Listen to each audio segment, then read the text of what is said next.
নমস্কাৰ গাইজ আপোনালোকৰ হাতত যদি শ্ৰম কাৰ্ড আছে তেনেহ'লে অনলাইনত চৰকাৰী ঘৰৰ কাৰণে কেনেকৈ আবেদন কৰিব পাৰিব মই এইটো ভিডিঅ'ত আপোনালোকৰ প্ৰথমৰ পৰা একেলগে জনাই দিম। তো ভিডিঅ'টো আৰম্ভ কৰিবলৈ হ'লে আপোনালোকৰ মোবাইল নাইবা লেপটপ ক্ৰোম ব্ৰাউজাৰটো খুলি ল'ব। তাৰপিছত ইয়াত আপোনালোকে টাইপ কৰি ল'ব e-shram.gov.in। তাৰপিছত এনেকুৱা পেজ এটা খোল খাব। এনেকুৱা পেজ খোল খোৱাৰ পিছত ইয়াৰ ফাৰ্ষ্টৰ যিটো অপশ্যন আছে ইয়াত আপোনালোকে ক্লিক কৰি দিব। তাৰপিছত চাব এনেকুৱা পেজ এটা খোল খাইছে, ইয়াত গো টু মেইন পেজ এইটোত ক্লিক কৰি দিব। তাৰপিছত লেফ্ট চাইডত যিটো তিনিটা দাগ আছে ইয়াত আপোনালোকে ক্লিক কৰি দিব। ক্লিক কৰি দিয়াৰ পিছত ইয়াত 3 নম্বৰ অপশ্যন যিটো আছে স্কিমত আপোনালোকে ক্লিক কৰি দিব। তাৰপিছত ইয়াত চাব ছ'চিয়েল ছিকিউৰিটি ৱেলফেয়াৰ স্কিম, ইয়াত আপোনালোকে ক্লিক কৰি দিব। তাৰপিছত আপোনালোকে স্ক্ৰল ডাউনকৈ তলফালে চাবলৈ পাব ইয়াত বহুতো কেইটা স্কিমত নাম দিয়া আছে।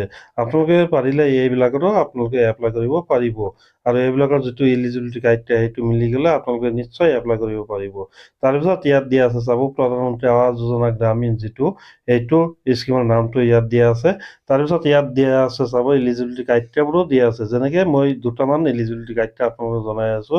যিজনে এপ্লাই কৰিব তেওঁ ইণ্ডিয়ান চিটিজেন হ'ব লাগিব আৰু তাৰ বয়স 15 পৰা 59 ইয়াৰ্ছৰ ভিতৰত হ'ব লাগিব। এই প্ৰধানমন্ত্ৰী আৱাস যোজনা গ্ৰামীণৰ বেনিফিটটো কি হ'ব মই আপোনালোকক জনাই আছোঁ। যদি প্লেন এৰিয়াৰ মানুহে এপ্লাই কৰে তেতিয়াহ'লে সেইবিলাকৰ 1,20,000 টকা পাব আৰু যিবিলাক হিলছ এৰিয়াৰ মানুহে এপ্লাই কৰিলে তেওঁলোকে 1,30,000 টকা পাই যাব। তো বন্ধু বান্ধৱীসকল, এই প্ৰধানমন্ত্ৰী আৱাস যোজনা গ্ৰামীণৰ আপোনালোকে এপ্লাই কৰিবলৈ হ'লে আপোনালোকৰ ডকুমেণ্টছ কি লাগিব মই আপোনালোকক জনাই আছোঁ।